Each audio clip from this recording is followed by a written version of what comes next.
არის დიპლომატიური პასპორტის მქონე მოქალაქეებისთვის, თუმცა მაინც მე ვთვლი, რომ უნდა დაველოდოთ საბოლოო პრესკონფერენციას, რომელიც დაახლოებით საათ 9:30 არის ჩანიშნული და თავად ევროკომისარი საგარეო და უსაფრთხოების საკითხებში კაია კალასი გაგვაცნობს შემდეგ ნაბიჯებს და იმას თუ რა შედეგით დასრულდა დღევანდელი შეხვედრა ევროკავშირის წევრი ქვეყნების პირველი დიპლომატების.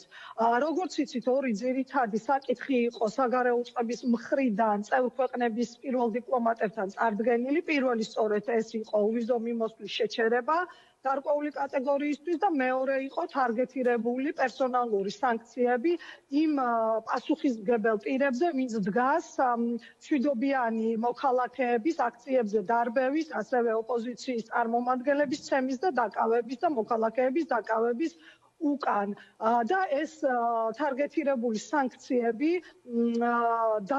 დაკავშირებული იყო მაგნიცკის გლობალურ სიასთან, ანუ არანაირი ახალი მექანიზმის გამოგონება ევროკავშირს არ ჭირდება, უკვე არსებობს მექანიზმი ადამიანის უფლებების დარღვევასთან დაკავშირებულ სანქციებზე და უბრალოდ იქ თუ კი არის კონსენსუსი ევროკავშირის ყველა წევრის მიერ სიაში უბრალოდ სიის განახლება ხდება და ემატება სახელები და გვარები და პერსონები. ამასთან დაკავშირებით ჩვენ წინასწარ ვიცოდით, რომ უნგრეთი აპირებდა დაბლოკვას, როგორც შემთხვი მე რადიო თავისუფლებას დავეყდნოთ, მეც ამ შემთხვევაში მათ დავეყდნობი. ორი ქვეყანა იყო მოწინააღმდეგე, სლოვაკეთი და უნგრეთი და მე რომ მკითხოთ ეს თავად უკვე ძალიან ბევრს ნიშნავს, როცა მხოლოდ ორი ქვეყანა და ისიც ვიცით რა ქვეყნები არიან უნგრეთი და სლოვაკეთი ბლოკავს ასეთ გადაწყვეტილებას და უმრავლესობა მხარს უჭერს ამ გადაწყვეტილებას, ეს რაღაცაზე მეტყველებს. საპირისპირო რო ყოფილიყო, ესეც ერთგვარი მიმანიშნებელი იქნებოდა. და კიდევ ერთი დეტალი, ასევე დღეს უკვე აღნიშნე, რომ ანუ აქ მაყურებლისთვის რომ გასაგები იყოს, დღეს საუბარი იყო შეთავაზებაზე, პერსონალურ სანქციებზე იმ ადამიანებზე, ვინც უკან დგანან და პასუხისმგებელი არიან ძალადობებზე და ადამიანის უფლებების დარღვევებზე.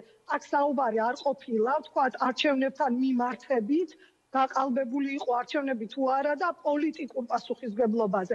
და ვინც კი გაჩერდა მინისტრი ჟურნალისტებთან, მათ ყველამ აღნიშნეს, რომ ისინი მხარს უჭერენ იმ პირების დასანქცირებას, ვინც ამ ძალადობების უკან დგას. ასე რომ ახლა უნდა დაველოდოთ შემაჯამებელ პრესკონფერენციას და გავიგებთ დეტალებს, როგორ გაგრძელდება ვითარება, ასევე ხვალ იქნება აქვე საბჭოში ევროპის საქმეების, ანუ მთავარი საკითხების მინისტრების შეხვედრა დილიდან იწყება.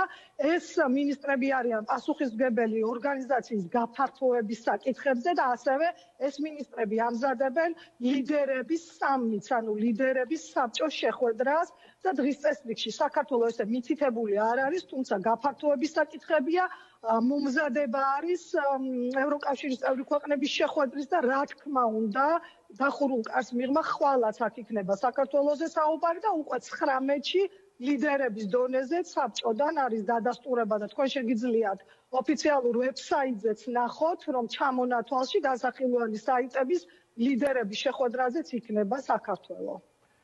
რამდენად მოსალოდნელია იქ, რომ რაიმე განსხვავებული გადაწყვეტილება მიიღონ?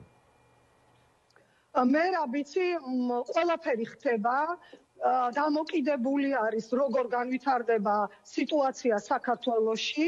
ყოფილა ასეთი შემთხვევებიც, რომ დამატებით უკვე ლიდერების დონეზე შემოსულა რაღაც საკითხი და სიტუაციის სიმწვავიდან გამომდინარე რაღაცა დამატებითი მიუღიათ. ამაზე ლაპარაკი ნაადრევია.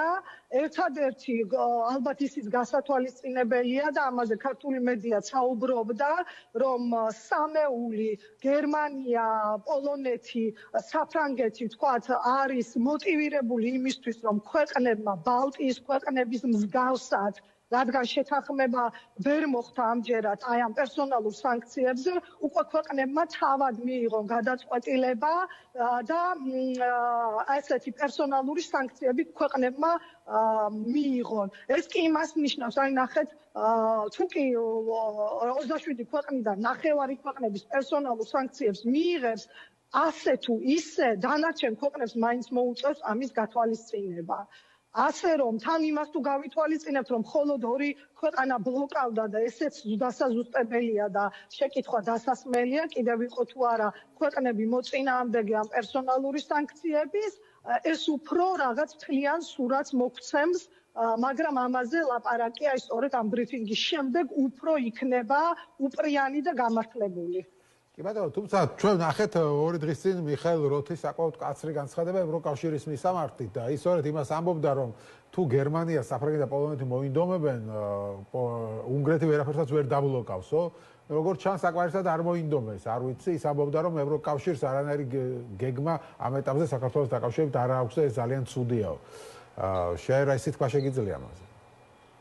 იცით, მე ველაპარაკე გასული დღეების განმავლობაში გერმანელ ევროდეპუტატებს, რომლებმაც ასევე, რაც შენ თქვი, დამიდასტურეს, რომ გერმანია ძალიან მოწადინებულია, რომ საპასუხო ნაბიჯები გადადგას და ეს ვაიმარის სამეული, რასაც ახლა ჩვენ ვლაპარაკობდით, გერმანია, პოლონეთი და საფრანგეთი აი ამ რელსებზე ეგრე ესე ვთქვათ არიან, თუმცა მე შენს კარგად გახსოვს, რომ უკრაინაში მესამე წელია, 3 წელი ხდება, რაც ასეთი ფართომასშტაბიანი ომია ევროკავშირის ფაქტიურად მეზობლად და ევროპის ტერიტორიაზე და ამ შემთხვევაში პერსონალური სანქციები ძალიან რთული იყო ევროკავშირისთვის მიიღო სწორედ სლოვაკეთის და უნგრეთის გამო. ანუ ეს ბარიერები ევროკავშირს მუდმივად აქვს და ჩვენ ისიც უნდა გავითვალისწინოთ, რომ დღეს პირველი განხილვა იყო საქართველოსთან მიმართებით და წინა კვირას მე მქონდა ინფორმაცია, რომ საერთოდ გვარებზე ლაპარაკიც არ უნდა ყოფილიყო, უნდა ყოფილიყო ზოგადად პრინციპზე და იმ რომ ენახა საგარეო უწყებას და კომისიას რა პოზიცია ექნება